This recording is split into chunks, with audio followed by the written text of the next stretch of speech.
안녕하세요. 저는 서울 노원구에 살고 있는 60대 여성입니다.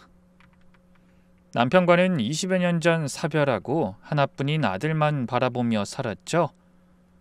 파출부, 식당일, 장사, 갖가지 일을 전전하다 몇 년 전까지 초등학교 급식실에서 임직원 조리원으로 일했어요.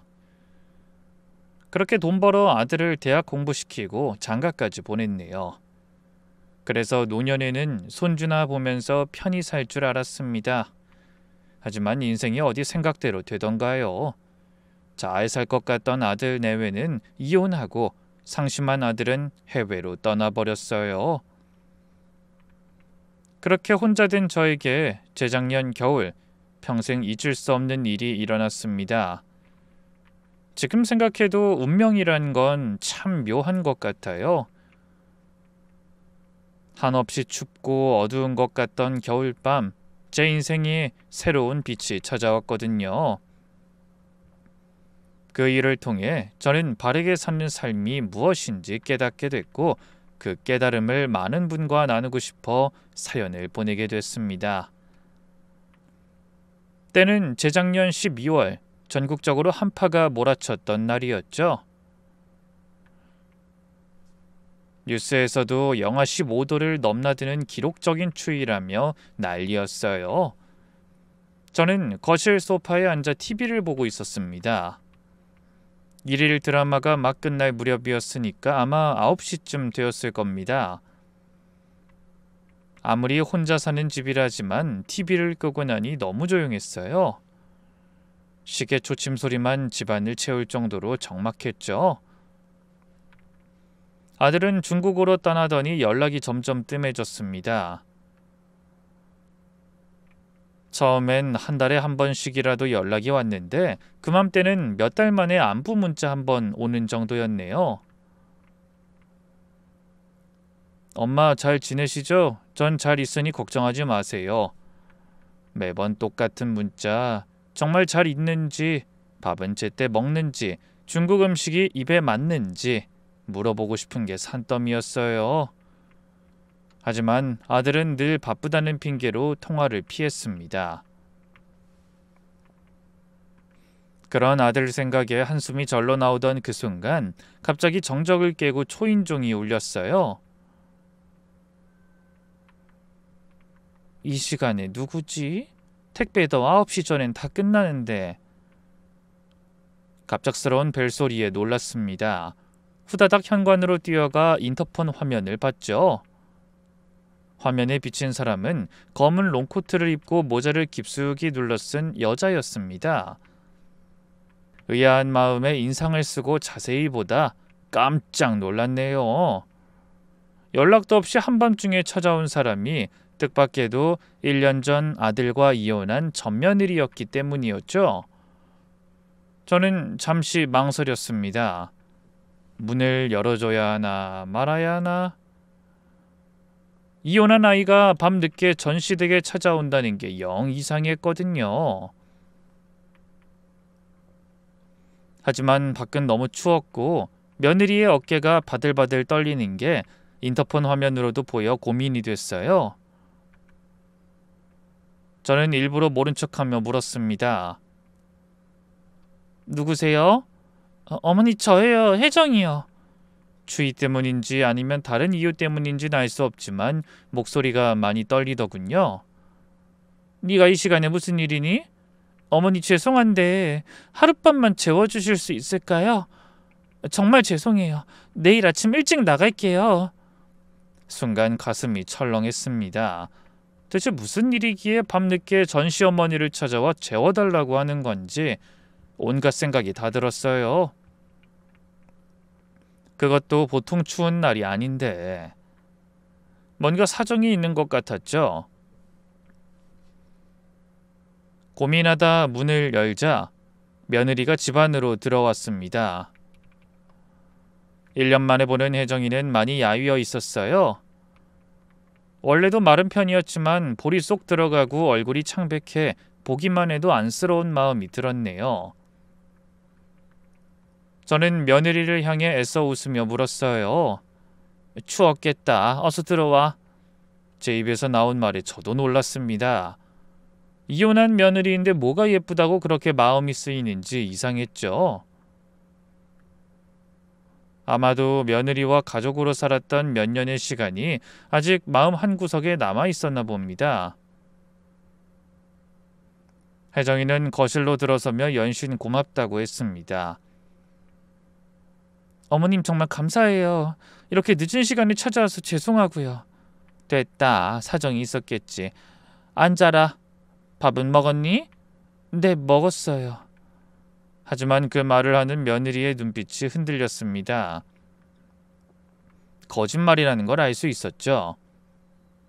그동안 학교 급식실에서 일하면서 아이들 밥 먹이는 일을 했던 저는 배고픈 사람을 한눈에 알아볼 수 있었어요. 그래서 한숨 쉬며 말했죠. 밥 먹었어도 허기질 시간이구나. 누룽지라도 끓여줄 테니 기다려라. 그러고는 부엌으로 가서 냉동실에 보관해둔 누룽지를 꺼내 보글보글 끓였어요. 김치도 접시에 담고 달걀 프라이도 하나 있습니다. 며느리가 예전에도 누룽지를 좋아했던 게 생각났거든요. 저는 식탁에 간단한 상을 차리며 말했습니다. 어서 와서 한술 떠라. 뜨거우니까 천천히 먹고. 며느리는 누룽지를 보자 갑자기 눈물을 글썽였어요. 어머니, 정말 감사해요. 이렇게까지 해주실 줄은 몰랐어요. 울긴 왜 울어. 누룽지가 뭐 별거라고. 식기 전에 얼른 먹어라.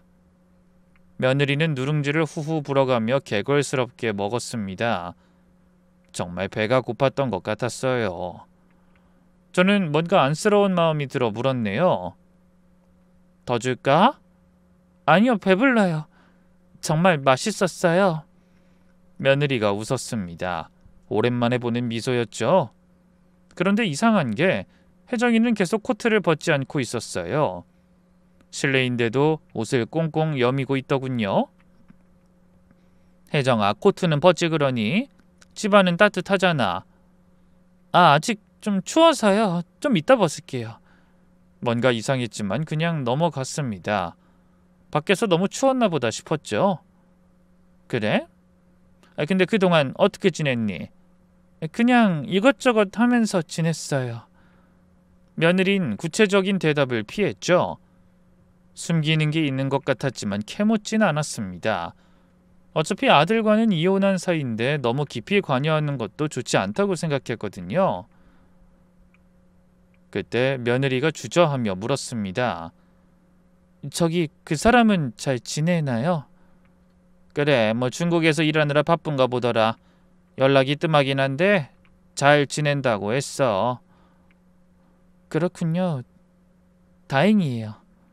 그 말을 하는 며느리의 표정이 복잡해 보였습니다. 아직도 제 아들을 마음에 두고 있는 건가 의아한 생각이 들었죠. 저는 헛기침을 몇 번 해 목소리를 고른 뒤 물었어요. 근데 혜정아, 이 시간에 갑자기 여긴 왜 온 거니? 무슨 일 있어? 며느린 잠시 멈칫하더니 까만 눈으로 절 바라보다 그냥 고개를 저었습니다. 아니에요. 그냥 오늘따라 너무 외롭고 추워서요. 갈 곳도 없고 어머니 생각이 나서 찾아왔어요. 정말 하룻밤만 재워주시면 내일 아침에 바로 나갈게요. 갈 곳이 없다는 말에 가슴이 아팠습니다. 며느리의 부모님은 두 분 다 돌아가셨고 형제도 없는 외동딸이라는 걸 뻔히 알았죠. 이혼 후에 기댈 가족도 없이 혼자서 방황하는 것 같아 안타까운 생각이 들었네요. 그래, 오늘은 푹 쉬어라. 작은 방에 이불 깔아줄게.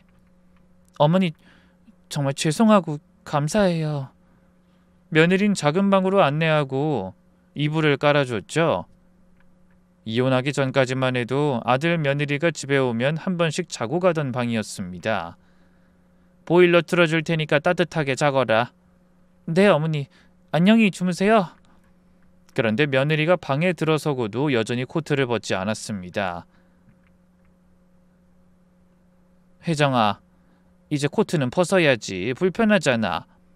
아, 제가 오한이 좀 들어서요. 자기 전에 벗을게요. 걱정하지 마세요. 그래, 피곤해 보이는데 얼른 자거라. 며느리를 한번 바라본 뒤 방문을 닫고 나왔습니다. 거실로 돌아와 소파에 앉았지만 마음이 편하진 않았어요. 오랜만에 본 아이의 창백한 얼굴과 초췌한 모습이 계속 신경 쓰였죠. 내일 아침엔 따뜻한 밥이라도 해줘야겠다. 그렇게 생각하며 저도 안방으로 들어와 누웠습니다. 하지만 쉽게 잠이 오지 않았어요. 언뜻 고개를 돌려보니 창밖으로 눈이 내리기 시작했습니다. 한방눈이 펑펑 쏟아지더군요. 아침에는 온 세상이 하얗게 변해 있을 것 같았어요. 며느리가 나가기 전에 예전에 좋아하던 시래기 된장국이라도 끓여줘야겠다고 생각하며 얼른 눈을 감았습니다. 그때만 해도 저는 까맣게 몰랐어요. 몇 시간 후에 제가 얼마나 큰 충격을 받게 될지. 며느리가 얼마나 엄청난 비밀을 숨기고 있었는지. 그리고 그 일로 인해 제 인생이 어떻게 변하게 될지 전혀 예상하지 못했죠. 잠시 후 얼마나 시간이 흘렀는지 잠결에 화장실에 가고 싶어져 눈을 떴어요. 시계를 보니 새벽 2시였습니다. 나이 드니 밤중에도 한두 번씩은 화장실에 가게 되더라고요. 자리에서 일어나 살며시 방문을 열었습니다. 화장실로 걸어가 문을 열렸는데 문이 안쪽에서 잠겨 있었어요.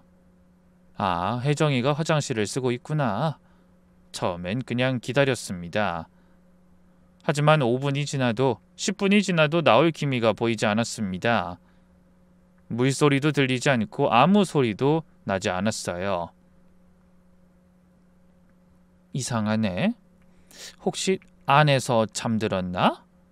저는 한참 동안 기다리다 조심스럽게 문을 두드렸습니다. 혜정아, 거기 있니? 대답이 없었습니다. 혜정아, 나 화장실 좀 써야 하는데. 여전히 아무 소리도 들리지 않았어요. 갑자기 불안한 마음이 들기 시작했습니다. 혹시 안에서 쓰러진 건 아닐까? 아까 오한이 된다고 했는데 몸이 안 좋아서 기절이라도 한 걸까? 마음이 급해져서 문을 더 세게 두드렸어요. 혜정아, 김혜정, 대답 좀 해봐! 그때 안에서 작은 신음이 들렸습니다. 뭔가 고통스러워하는 것 같은 소리였어요. 심장이 쿵 떨어졌습니다. 정말 무슨 일이 생긴 게 틀림없다고 생각했죠. 혜정아, 문 좀 열어봐라. 무슨 일이니? 하지만 문은 열리지 않았고 신음만 계속 들렸습니다. 더 이상 기다릴 수 없었어요. 주방으로 뛰어가서 서랍을 열어 비상용 열쇠를 찾았습니다. 손이 떨려서 열쇠 구멍에 제대로 넣기도 힘들더군요. 겨우 열쇠를 돌려 문을 열었죠. 그 순간 눈앞에 펼쳐진 광경에 저는 그만 그대로 얼어붙고 말았습니다. 며느리가 고통스러운 얼굴로 변기를 아는 채 몸부림치고 있었어요. 끝까지 벗지 않던 코트가 바닥에 널브러져 있었고 며느리의 배가 믿을 수 없을 만큼 불러 있었습니다. 한눈에 보기에도 만삭이었죠. 그런데 그때 다리 사이로 양수가 흐르고 있는 게 보였어요. 얼굴은 땀으로 범벅이 되어 있었고 입에는 수건을 문 채 고통을 참고 있었습니다. 저는 기절할 듯이 놀라며 소리쳤어요. 너 미쳤구나. 뭐 하는 짓이야? 며느리가 고개를 들려 저를 올려다보더군요. 눈에는 눈물이 가득하고 미안함과 고통이 뒤섞인 표정이었습니다. 어머니, 죄송해요. 지금 그런 말 할 때야? 너 임신했던 거니? 당장 119 불러야겠다. 저는 후다닥 거실로 뛰어나와 전화기를 들었습니다. 손이 너무 떨려서 번호를 제대로 누르기도 힘들었어요. 여보세요? 119죠? 우리 집에서 임산부가 출산하려고 해요. 빨리 좀 와주세요. 목소리가 떨려와 상황을 설명하는 것조차 쉽지 않았어요.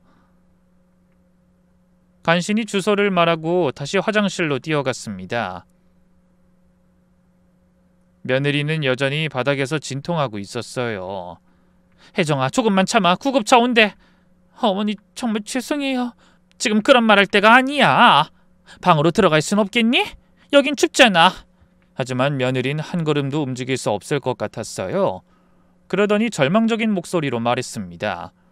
어머니, 아이가 나올 것 같아요. 안 돼, 기다려야 해. 병원 가서 나아야지. 하지만 아이는 기다려주지 않았습니다. 며느리의 비명이 점점 커졌고 제 가슴도 터질 듯이 뛰었어요. 원래 진통할 때는 남편이 손을 잡아줘야 하잖아요. 헌데 며느린 차가운 화장실 바닥에서 전 시어머니의 손을 잡고 있다니 안쓰러우면서도 어이가 없었죠. 아, 어머니! 산모의 비명은 커지는데 구급차는 오지 않았어요. 아마 몇 시간 전 내린 눈 때문에 시간이 지체되는 것 같더군요. 너무나 초조했습니다. 그때 밖에서 사이렌 소리가 들렸어요. 구급차가 도착한 것 같았죠. 곧이어 현관 초인종이 울렸고 저는 후다닥 문을 열어줬습니다. 여기에요. 빨리 와주세요. 구급대원 2명이 들것을 들고 들어왔습니다. 화장실에 있는 며느리를 본 구급대원들도 놀란 표정이었습니다. 사모님 들것으로 옮기겠습니다. 잠시만 참아주세요. 구급대원들이 능숙하게 혜정이를 들것에 옮겼어요. 한 구급대원이 저에게 물었습니다. 보호자세요? 네? 아니 그게 예 그렇습니다. 일단 같이 타세요. 가면서 설명드릴게요. 저는 급하게 코트만 걸치고 구급차에 올랐습니다. 며느리는 산소 마스크를 쓰고 있었죠. 구급대원이 산모의 상태를 체크하더니 주변 병원에 연락을 돌렸습니다. 여가인 것 같습니다. 응급 제왕절개 가능할까요? 여가라는 말에 가슴이 철렁했습니다. 아이가 거꾸로 들어있다니. 잘못하면 아기도 산모도 위험한 상황이었죠. 저는 며느리의 손을 꽉 잡으며 외쳤어요. 혜정아, 정신 차려. 힘내야 해. 며느리가 힘없이 고개를 끄덕였습니다. 병원 가는 시간이 영원처럼 느껴졌어요. 다행히 큰 길은 눈이 많이 녹았고 새벽이라 차도 막히지 않아 5분 만에 응급실에 도착했습니다. 병원엔 이미 의료진이 대기하고 있었고 산모는 바로 수술실로 옮겨졌어요. 저는 수술실 앞 복도에서 발만 동동 구르며 기다려야 했습니다. 차가운 복도 의자에 앉으니 그제야 조금 전 상황이 실감나더군요. 혜정이가 임신했다니, 그것도 만삭. 태준이랑 이혼한 지 1년이 넘었는데 누구 애를 가진 거야? 저 상태로 왜 하필 우리 집에... 대체 무슨 생각이었던 거지? 머릿속이 너무나 복잡했습니다.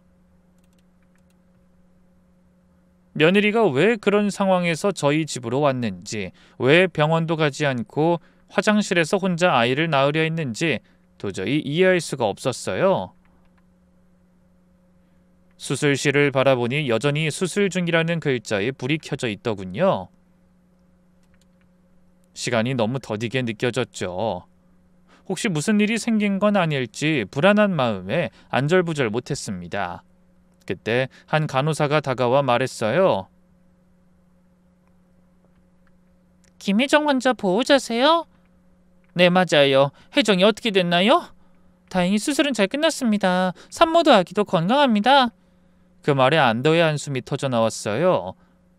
아무리 아들과는 이혼한 며느리지만 그래도 가족으로 산 정이 있는데 그런 상황에도 건강하게 아기를 낳은 게 기특하더군요.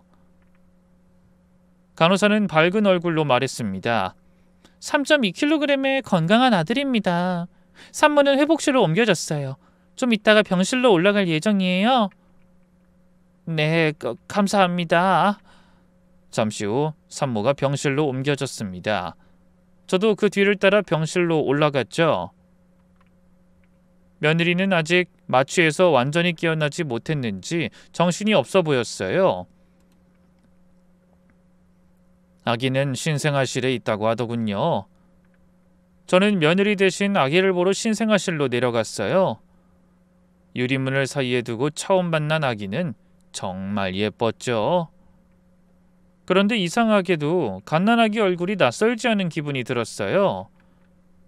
설마 하며 병실로 돌아왔더니 며느리가 눈을 뜨고 절 바라봤습니다. 어머니, 혜정아 정신이 들어? 수술 잘 끝났어. 아기도 건강하단다. 며느리의 눈에서 눈물이 주르륵 흘렀습니다. 어머니, 정말 죄송해요. 이렇게 폐를 끼쳐서. 됐다. 사과는 그만하고 대답해라.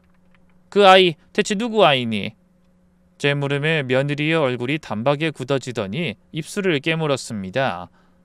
뭔가 말하기 어려운 사정이 있는 것 같았어요. 다 말해봐라. 예정 있으니 내가 도와줄 수 있는 건 도와주마. 애 아빠는 어딨니? 왜 너 혼자 그것도 우리 집에서 애를 낳으려고 한 거야? 병원에서 애가 거꾸로 있다는 걸 못 들었니? 며느리가 심호흡했습니다. 그리고 떨리는 목소리로 입을 열었죠. 어머니, 사실은요.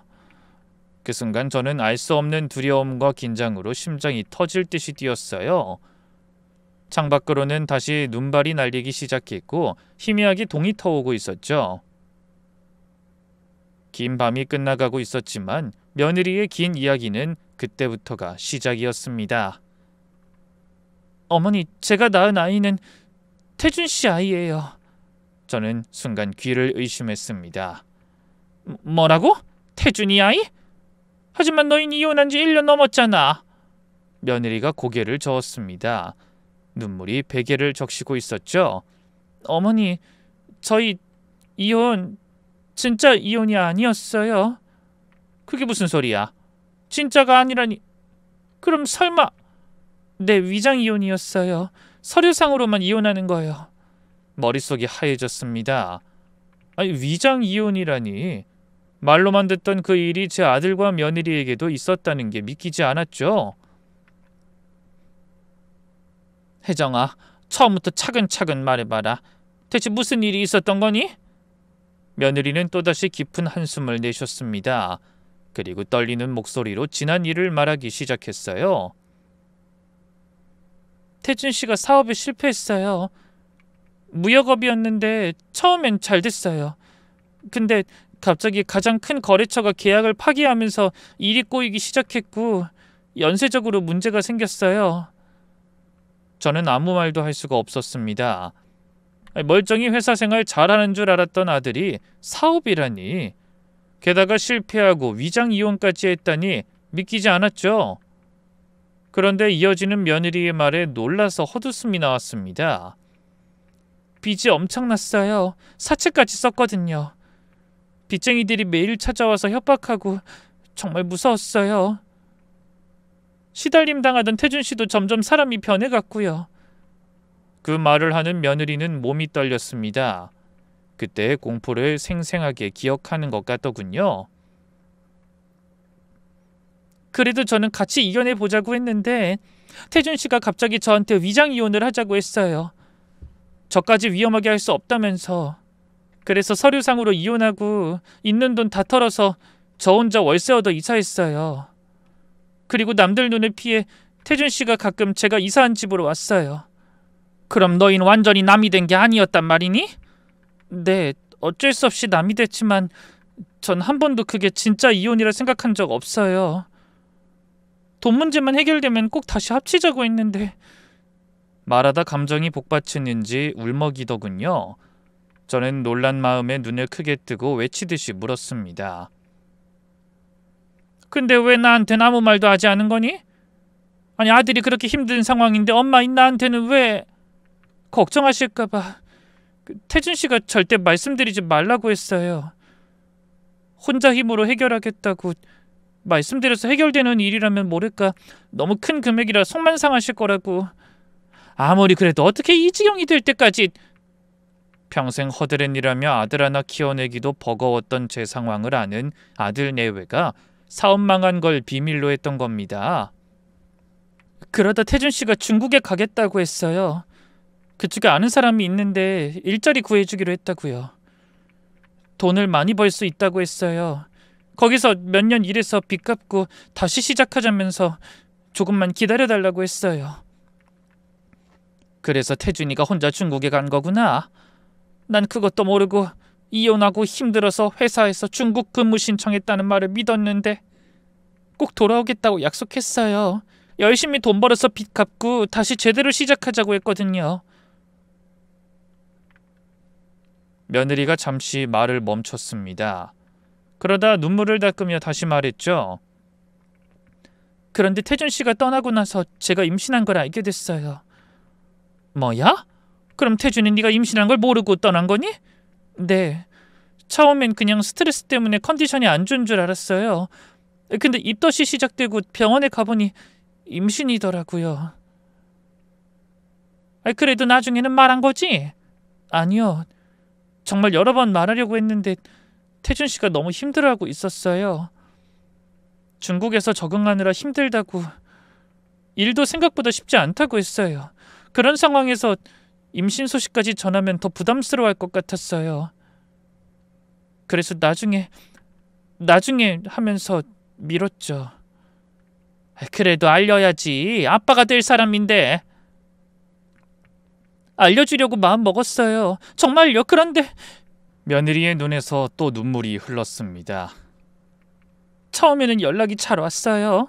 돈도 조금 보내주고 힘들어도 희망적인 얘기를 했어요. 근데 한 달이 지나면서 전화가 뜸해지더니 2달이 넘어가면서부터는 아예 연락이 끊겼어요.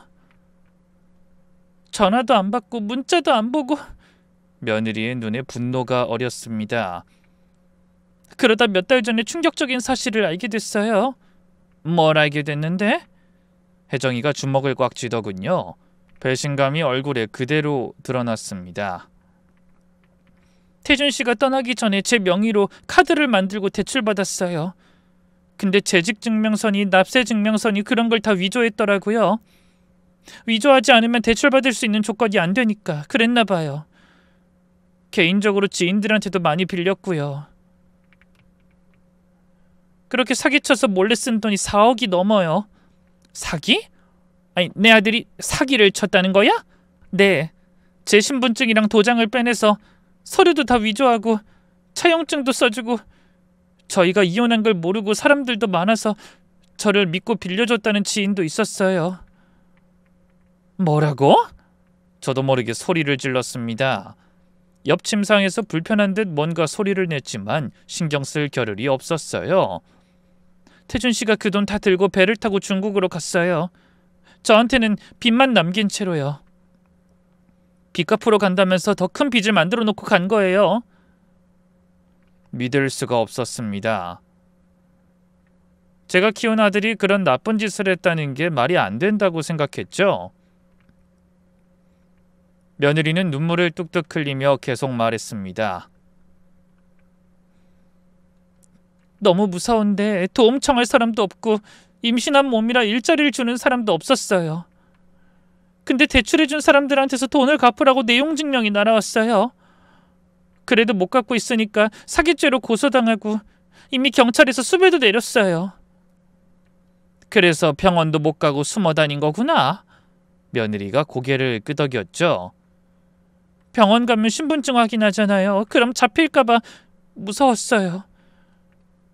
그래서 처음엔 딱 2번 가서 아기 심장 소리 듣고 예정에만 알게 된 뒤로 못 갔어요. 뱃속의 애는 점점 크고 아이 아빠는 연락도 안 되고 정말 미칠 것 같았어요. 그제야 모든 게 이해가 됐습니다. 왜 며느리가 한겨울밤에 저희 집에 찾아왔는지, 왜 코트를 벗지 않았는지. 부품배를 감추려고 커다란 코트를 입은 채 버티고 있었던 거예요. 어머니 집에서라도 아이를 낳고 그 다음에 자수하려고 했어요. 아이만이라도 안전한 곳에서 낳고 싶었거든요. 어머니라면 아이를 버리지 않으실 거라고 생각했어요. 그런데 초저녁부터 진통이 오는 것 같아서 가슴이 찢어지는 것 같았습니다. 며느리가 얼마나 무섭고 외로웠을지 짐작이 됐어요. 임신한 몸으로 혼자 숨어 지내고 매일 잡혀갈까봐 두려워하면서도 기댈 곳이 없었던 거예요. 저는 어깨를 들썩이며 우는 아이의 손을 잡고 말했습니다. 혜정아, 미안하다. 내가 정말 미안해. 근데 아무리 태준이가 말하기 싫어했어도 너는 나한테 말했어야지. 왜 이렇게 될 때까지 참고 있었어? 어머니가 부모도 없는 저 반대하지도 않고 얼마나 잘해주셨는데 이런 모습으로 충격을 드리고 싶지 않았어요. 태준 씨가 한 짓 들으면 놀라실 게 뻔하잖아요. 그래서 어떻게든 저 혼자 해결하려고 했는데. 며느린 잠시 눈을 감고 숨을 돌리더니 다시 말을 이어갔어요. 그동안 미혼모 쉼터에도 있었는데 거기서도 누군가 제가 수배된 걸 눈치챈 것 같아서 도망칠 수밖에 없었어요. 잡혀가서 아이를 낳으면 애도 감옥에서 자라야 할 것 같아서요. 며느리는 제 탓이 아니라고 했지만 당연히 저에게도 책임이 있었습니다. 아들이 그렇게 힘들어하는 것도 몰랐고 며느리가 궁지에 몰려 고통받는 것도 몰랐으니까요. 부모로서 너무나 무심했습니다. 저는 주머니에서 휴대폰을 꺼내 아들 번호로 전화를 걸었어요. 신호음이 갔지만 역시나 받지 않았죠. 다시 걸었지만 여전히 받지 않았습니다. 그래서 이번엔 문자를 보냈어요. 태준아, 엄마다. 지금 당장 전화해. 급한 일이다. 10분을 기다렸지만 답이 없었습니다. 다시 문자를 보냈죠. 혜정이가 아이를 낳았어. 네 아들이야. 지금 병원이다. 이번엔 5분도 안 돼서 전화가 왔습니다. 엄마, 그게 무슨 소리예요? 그토록 기다리던 아들의 목소리였습니다. 하지만 반갑긴커녕 화만 났죠. 저는 끓어오르는 분노를 간신히 누르며 물었습니다. 너 지금 어디니? 중국이죠. 근데 혜정이가 아이를 낳았다는 게 무슨 말씀이세요? 네 아들이다. 네가 떠난 후에 임신한 걸 알았대.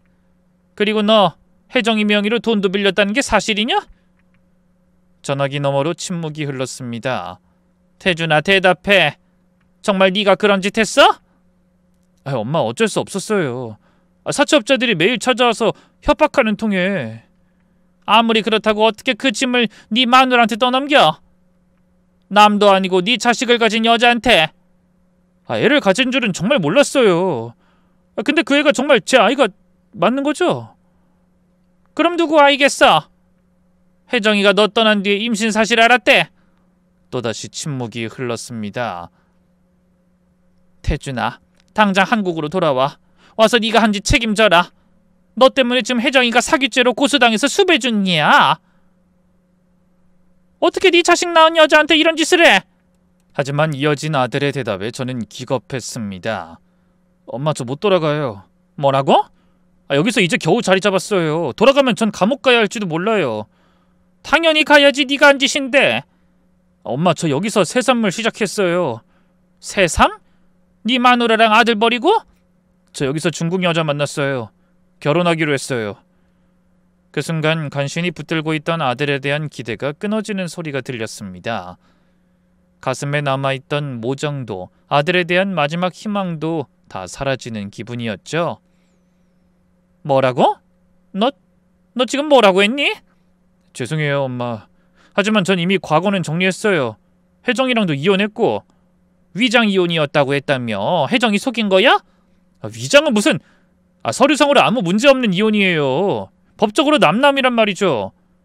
그리고 전 모든 걸 새로 시작하고 싶어요. 엄마도 혜정이한테 밀어버리고 그냥 남이라고 생각하세요. 그럼 네 아들은? 방금 태어난 네 아들은 어떻게 하고? 모르겠어요. 전 아이가 있는 줄도 몰랐고. 알았으면 달랐을 것 같아? 혜정이 명의로 사기 대출한 건 그것도 모른 척 할 거야? 엄마! 나한테 엄마라고 부르지 마! 넌 이제 내 아들 아니야. 마지막으로 말한마. 경찰에 신고하기 전에 네가 스스로 돌아와서 자수해. 널 믿고 기다린 애한테 이런 짓 해놓고 너 혼자 발 뻗고 잘 수 있을 것 같아? 전화를 잡은 손이 부들부들 떨렸습니다.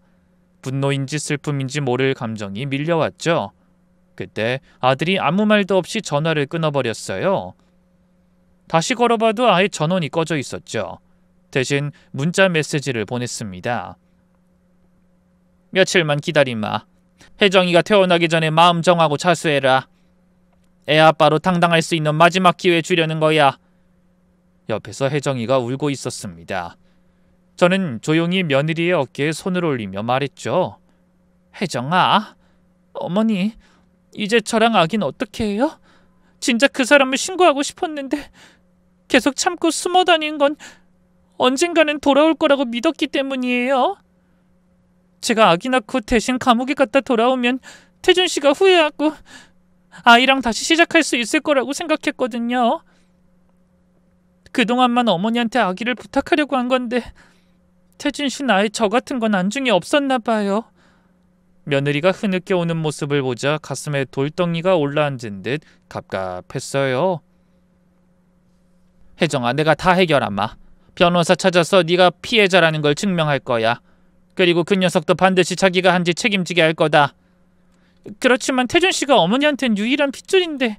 그러니 더욱 사람답게 살게 해야지. 그리고 이제 네 아이도 내 핏줄이다. 아무 문제 없는 애가 엄마랑 떨어져서 살게 할 순 없어.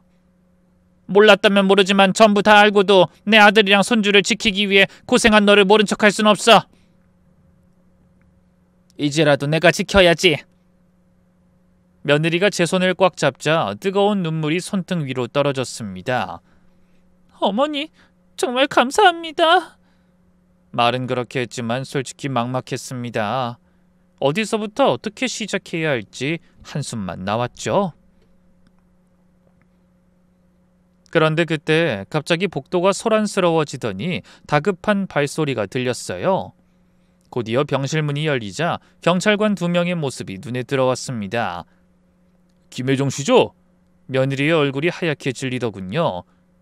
네, 맞아요. 금융사기 혐의로 수배된 거 아시죠? 같이 가셔야 합니다. 나중에 알고 보니 저희의 대화를 들은 같은 병실 사람이 신고한 모양이었어요. 며느리를 데려가겠다는 경찰에게 제가 펄쩍 뛰며 말했습니다. 잠깐만요. 이 애는 피해자예요. 전 남편이 서류를 위조해서. 그건 조사를 해봐야 알 일입니다. 일단 서해 가서 조사받으셔야 합니다. 지금요? 아니, 방금 출산했는데 아기는 어떻게 해요? 신생아인데. 경찰관도 난처한 표정이었습니다. 산모 상태를 봐서 최소 회복 기간은 드리겠지만 도주 우려가 있어서 계속 미룰 수는 없습니다. 며칠이나 여유 주실 수 있나요? 의사소견서 보고 결정하겠습니다. 최대한 배려하겠지만 영장이 발부된 상황이라. 혜정이가 절 바라봤습니다. 눈에는 절망과 두려움이 가득했죠. 갓 태어난 아기와 헤어져야 한다는 생각에 온몸을 떨며 울더군요. 그때부터 며느리가 도망치지 못하도록 경찰이 돌아가며 병실 앞을 지켰어요. 사람들의 시선이 다 며느리를 향하니 마음이 불편했죠. 어떻게든 빨리 그 상황을 해결해야 했습니다. 그래서 저는 당장 행동에 나서기로 마음먹고 변호사를 찾기 시작했어요. 제 평생 모은 저축을 털어서라도 능력 있는 변호사를 구해야 했습니다. 병원 로비에서 어설프게 스마트폰으로 검색을 시작했죠. 금융사기 전문 변호사, 명의도용 피해자 변호, 여러 법률사무소에 전화를 걸었어요. 다행히 한 곳에서 바로 상담할 수 있다고 했습니다. 병원에서 멀지 않길래 얼른 택시를 타고 찾아갔어요. 제 얘기를 들으며 무언가를 열심히 적던 변호사가 말했습니다. 며느님이 피해자라는 증거가 필요해요. 일단 대출 서류랑 위임장, 차용증의 필적 감정이 필요하고 대출금의 행방도 추적해야 합니다. 그리고 가장 중요한 건 실제 명의도용한 아드님을 찾는 거예요. 그 애는 중국에 있지만 연락도 안 돼요. 그럼 일단 며느님의 무죄를 입증하는 데 집중해야 합니다. 제가 바로 수사기관에 의견서 제출하겠습니다. 변호사 비용을 물어보니 생각보다 많았습니다. 하지만 망설일 시간이 없었어요. 제 전 재산을 쓰더라도 혜정이와 손주를 지켜야 했으니까요. 병원으로 돌아오니 며느리가 아기에게 모유를 먹이고 돌아왔더군요. 아기를 보고 와서도 여전히 얼굴엔 불안이 가득했습니다. 전 그런 며느리를 달래듯이 물었어요. 변호사 만났어. 곧 해결될 거야. 비용이 많이 들 텐데. 그런 건 신경 쓰지 마. 내가 알아서 할게. 그날 저녁 변호사가 병원으로 찾아왔습니다. 그리고 며느리의 진술을 듣고 여러 서류를 검토했죠. 협조받아 확인해보니 서류상 필체가 김혜정 씨의 필체와 확연히 다르더군요. 희망이 보였습니다. 하지만 변호사는 목소리에 힘을 주며 이런 말을 꺼냈어요. 이대로 사건을 접수하는 건 문제가 아닙니다. 다만 이태준 씨가 직접 와서 자수하는 게 김혜정 씨의 무죄를 밝히기에도 이태준 씨 본인의 형량을 줄이기에도 가장 좋을 거예요. 가능한 한 설득해 보시는 게 어떨지. 잠시 후 변호사가 돌아가고 며느리도 잠든 사이에 다시 아들에게 전화를 걸어봤습니다. 역시나 받지 않았죠. 문자도 다시 보냈어요. 태준아, 혜정이가 경찰에 잡혀갈 처지야. 네가 와서 사실을 말해야 해. 넌 이제 혼자 몸이 아니야. 널 닮은 아이가 태어났다. 제발 양심 있으면 돌아와라. 답은 없었습니다. 다음 날 저는 기다리는 것을 포기하고 또 다른 방법을 선택했어요. 태준이의 오랜 친구들에게 연락해서 아들이 중국 어디에 있는지 알아내기로 한 겁니다. 한 동네에서 자라 절 이모로 부르는 친구들이 몇 명 있었거든요. 그 애들이라면 아들이 있는 곳을 알지도 모른다고 생각했어요. 뭐 대부분 모른다고 했지만 딱 한 명이 슬쩍 귀뜸해줬습니다. 상하이 근처 쿤산이라는 곳이 있다고 들었어요. 한국 공장이 많은 곳이라 거기서 일할 거라고. 쿤산. 저는 그 지명을 메모했습니다. 그리고 결심했어요. 제가 직접 중국에 가서 아들을 설득하기로요. 하지만 며느린 펄쩍 뛰며 말렸습니다. 어머니, 말도 안 통하는 곳에 가서 뭘 어쩌려고 그러세요. 그건 너무 위험해요. 며느리가 말렸지만 제 결심은 확고했습니다. 걱정하지 마라. 내 아들이 저지른 일이니 내가 해결해야지. 지구 끝이라도 쫓아가서 찾아내 자수하게 해야 조금이라도 형량을 줄일 수 있다잖아. 이게 너랑 태준이 그리고 내 손주를 위한 길이야. 그렇게 저는 고집을 꺾지 않고 혼자 상하이행 비행기에 몸을 실었어요. 제왕절개 수술을 한 며느리는 일주일간 입원해야 했고 그 안에 어떻게든 아들을 설득해 자수시켜야 했습니다. 2시간의 비행이 20년처럼 느껴졌어요. 상하이 공항에 도착한 후 쿤산으로 가는 버스를 탔습니다. 제 결심을 들은 변호사가 여정과 차편을 자세히 알아봐줘서 생각보단 어렵지 않았어요. 하지만 쿤산은 생각보다 큰 도시였습니다. 한국 공장이 많다 보니 도시 여기저기에 한글 간판도 보이고 한국 사람들도 꽤 많아 보였어요. 저는 변호사가 알려준 대로 한국인이 운영하는 식당을 찾아다니며 아들 사진을 보여주고 물었습니다. 혹시 이 사람 보신 적 있으세요? 대부분은 모른다고 했습니다. 하지만 포기하지 않았죠. 하루 종일 돌아다녀서라도 아들을 찾아야 했어요. 그러다가 우연히 조선족이 운영하는 치킨집에서 희망을 발견했습니다. 이 사람 알아요. 가끔 와서 맥주랑 치킨 먹고 가는데. 근처 공장 기숙사에 사는 것 같던데요. 심장이 뛰었습니다. 드디어 단서를 찾은 겁니다. 어느 공장인지 아세요? 한글이 적힌 작업복을 입고 있었어요. 아마 전기 부품 만드는 공장인 것 같던데. 그래서 변호사에게 연락해 인근 지역의 한국전자, 전기 관련 공장을 찾아달라고 했어요. 변호사의 말을 들으니 몇 년 전까지만 해도 그곳에 무척 많은 한국 기업의 공장이 있었다고 하더군요. 하지만 최근엔 여러 곳이 청산되고 몇 곳만 남아있는 상황이었어요. 다음 날 변호사가 말해준 공장을 찾아갔습니다. 첫 번째 공장에서는 실패하고 두 번째 공장의 경비실에서 드디어 아들의 흔적을 찾았네요. 사진 속 아들을 알아본 것 같더라고요. 의사소통은 변호사가 제 휴대폰에 깔아준 번역기의 도움을 받았어요. 이 한국 사람 여기서 일해요. 지금 근무 중일 거예요. 전 거의 울 뻔했습니다. 중국에 도착한 지 이틀 만에 겨우 아들의 흔적을 찾았으니까요. 만날 수 있을까요? 전 그의 어머니예요. 그 말을 휴대폰이 중국말로 번역하자 상대가 이상한 눈으로 쳐다보더군요. 하지만 제 간절함을 느꼈는지 어딘가로 전화를 걸어줬습니다. 손에 땀이 흥건할 정도로 긴장되는 몇 분이 지나고 드디어 멀리서 아들의 모습이 보였어요. 1년이 넘도록 보지 못한 아들이었죠. 피곤한 얼굴로 달려와 두리번거리던 아들은 절 보고 화들짝 놀랐습니다. 엄마? 정말 엄마가 온 게 맞는 거예요? 도대체 여기 어떻게... 네가 연락이 없어서 어미가 찾아왔다. 아들은 저의 등장에 생각보다 더 놀랐어요. 엄마, 여기가 어디라고 오신 거예요? 외국이라고는 베트남 단체 여행 한 번이 전부인분이 말도 안 통하면서 여기를 혼자 어떻게... 부모는 자식 일이라면 못할 일이 없는 거야. 2달이 멀쩡한데 내가 지구 끝이라도 못 갈까봐? 20년 넘게 널 혼자 키우면서 이보다 더 어려운 일도 많았다. 엄마... 절대 한국에 못 온다던 아들은 바다 건너 중국까지 날아간 절 보자 눈빛이 격하게 흔들렸어요. 저는 아들을 향해 담담하게 말했습니다. 같이 돌아가자. 엄마, 전 못 가요. 혜정이가 감옥에 갈 처지야. 네 아들이 아빠도 없고 엄마도 없이 자랄 처지라고. 전 이미... 무슨 말 하려고? 뭐 새 여자? 정신 차려. 네가 저지른 짓은 책임져야지. 그 불쌍한 애한테 몹쓸 짓 해놓고 그렇게 시작하는 게 새 삶이냐? 아들의 얼굴이 창백해졌습니다. 엄마, 처음엔 저도 어떻게든 일해서 갚아보려고 했어요. 근데 사채업자가 너무 무섭더라고요.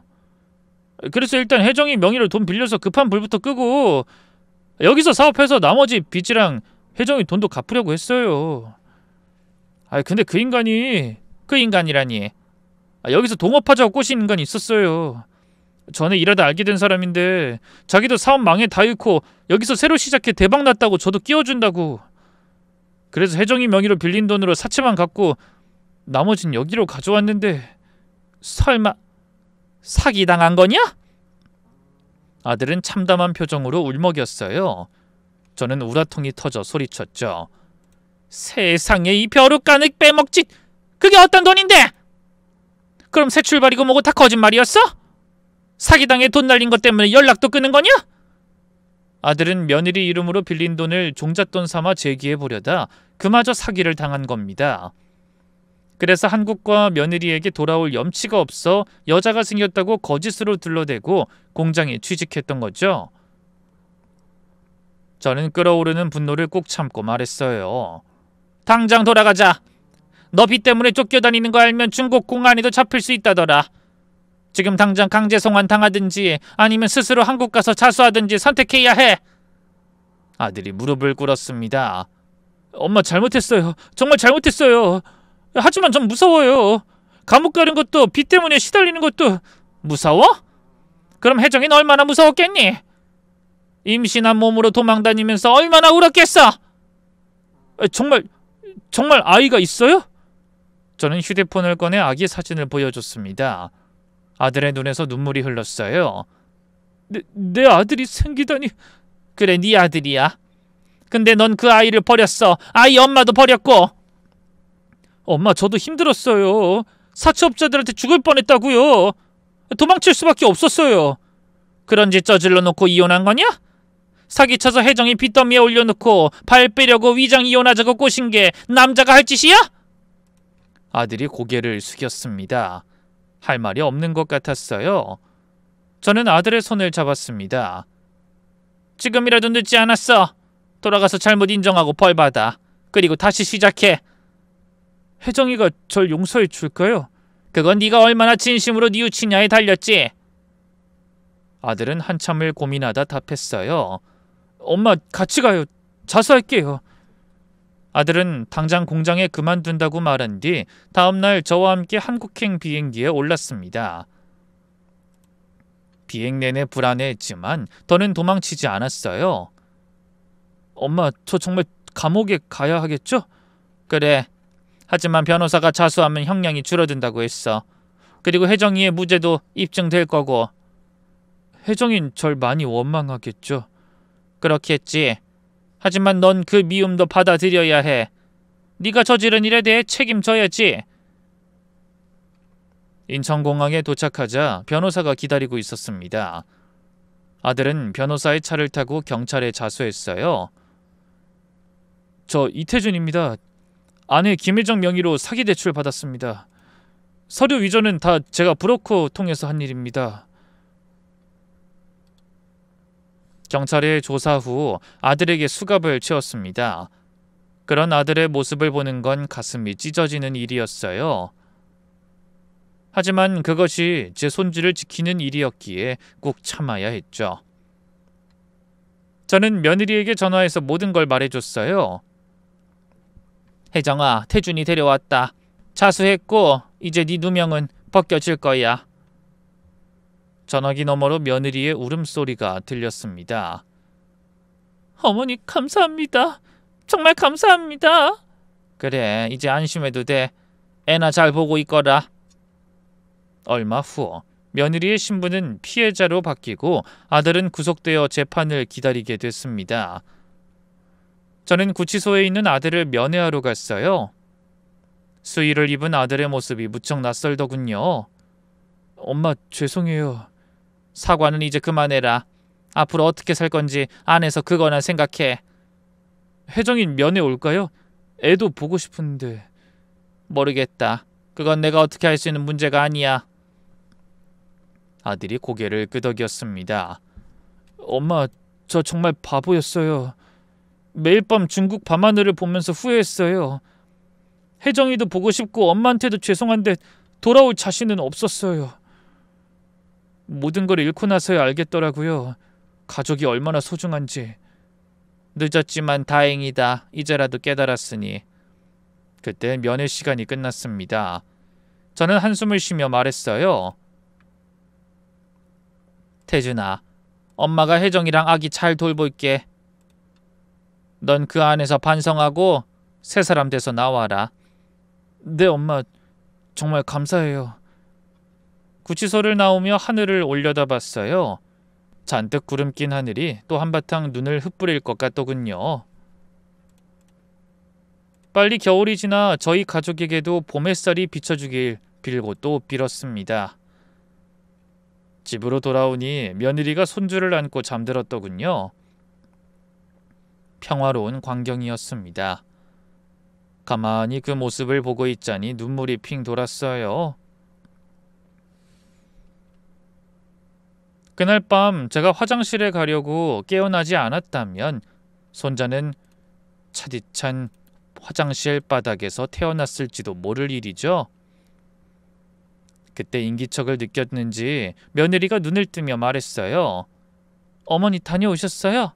그래, 태준이 만나고 왔다.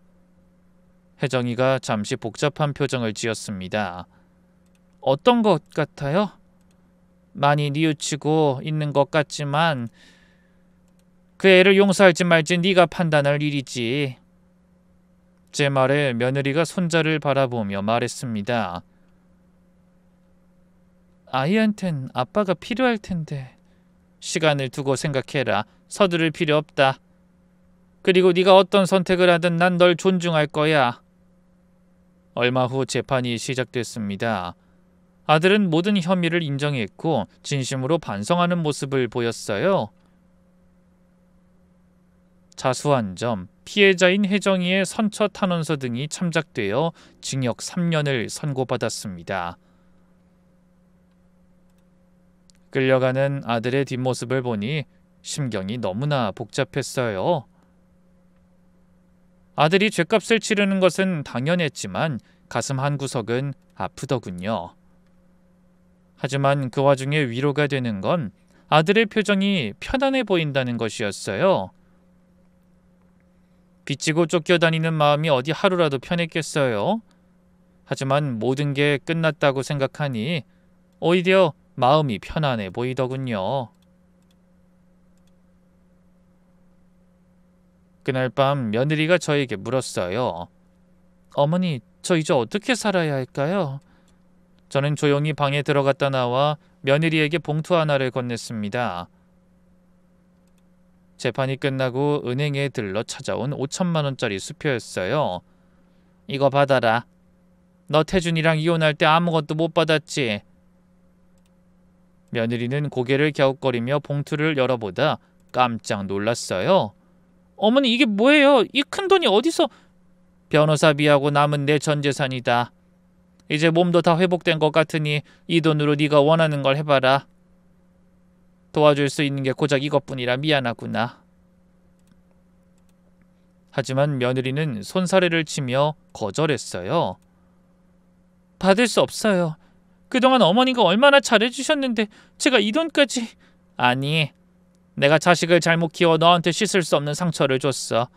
그까짓 돈으로 보상이 되진 않겠지만 당장 경찰에 신고하지 않고 내 아들 끝까지 감싸주려고 노력하고 손주를 낳아준 고마움의 표시다. 받아다오.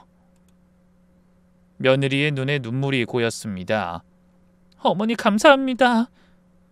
어떤 게 아이를 위한 선택인지 고민해 볼게요. 그렇게 대답한 며느린 일주일 후 생각지도 못한 말을 꺼냈습니다. 어머니, 저 어머니가 주신 돈으로 월세방 구하고 반찬 가게 자리도 계약했어요. 어머니 보면서 용기가 생겼거든요. 자식을 위해 뭐든 할 수 있다는 용기요. 저는 그런 며느리의 선택을 존중했습니다. 그렇게 저희는 각자의 자리에서 새로운 삶을 시작했어요. 혜정이는 아이를 영아 전담 어린이집에 맡기고 반찬 가게로 홀로 서기를 시작했고, 아들은 자신의 죄를 뉘우치기 위해 벌을 받고 있죠. 저는 저대로 다시 노후 자금을 마련하기 위해 고군분투했습니다. 다행히 동네 어린이집에서 조리사를 구한다는 소식을 듣고 지원했다가 채용됐어요. 그렇게 한참의 시간이 흘러 며느리에게서 연락이 왔습니다. 어머니, 우리 영진이 이번 주에 돌이에요. 축하해주러 오실 거죠? 며느리의 밝은 목소리가 너무 반가웠습니다. 사실 그동안 며느리가 자립하는 데 방해가 될까봐 아이가 보고 싶어도 꼭 참아왔는데 먼저 연락해주니 너무 고마웠어요. 그래, 당연히 가야지. 내 손주 돌인데. 며칠 후 며느리의 작은 원룸에서 저희 세 사람만의 조촐한 돌잔치를 열었습니다. 그때 며느리가 말했어요. 어머니, 아직은 그 사람을 용서할 수 없지만 나중에 시간이 지나 언젠가 제가 더 너그러운 사람이 된다면 그때 아이랑 같이 태준 씨 보러 가려고요. 그 말에 저는 며느리의 손을 잡으며 말했어요. 고맙다. 정말 고마워. 어머니도 영진이 보고 싶으면 언제든지 오세요. 저 이제 울지 않고도 어머니 볼 수 있을 것 같거든요. 아이를 키우며 며느리는 많이 단단해진 것 같았어요. 남편에게 휘둘리다 배신당해 울기만 하던 여린 아이가 반찬 가게도 잘 꾸려가고 제법 부모 티도 나더라고요. 그 모습을 보며 저는 제 선택이 틀리지 않았음을 확신했습니다. 제가 며느리와 손주를 옆에 두지 않은 건 앞으로 두 사람에게 어떤 모진 풍파가 와도 스스로 헤쳐나갈 힘을 기르기를 바랬기 때문이거든요. 비록 제 아들은 차가운 감옥에서 여러 날을 더 보내야 하지만 죄 없는 며느리와 손주가 스스로 행복을 찾아가는 모습을 볼 수 있어 뿌듯했죠. 손주의 돌이 지나고 며칠 후 아들을 만나러 가서 돌사진을 보여줬습니다. 눈물을 글썽이던 아들이 말했어요. 많이 컸네요. 엄마, 저 여기서 전기기술 배웠어요. 자격증도 땄고요. 나가면 취업지원 프로그램으로 일자리도 구할 수 있나 봐요. 다시 성실하게 일해서 영진이 양육비 보내주고 싶어요. 저는 아들을 바라보며 고개를 끄덕였어요. 그래, 넌 꼭 그럴 수 있을 거야. 돌아오는 길에 버스에서 눈을 감고 머지않을 미래를 상상해봤습니다. 남편을 용서한 며느리와 죄를 뉘우치고 돌아온 아들이 화해하고 손주를 키우며 따뜻한 가정을 이루는 상상을 말이죠. 부디 언젠가는 이런 제 바람이 이루어져 헛된 기대로 끝나지 않기를 여러분도 함께 빌어주시겠어요? 그럼 넋두리 같은 사연에 함께 해주신 모든 분께 감사의 말씀을 전하며 저는 이만 물러가겠습니다. 모두 건강한 가을날 보내세요.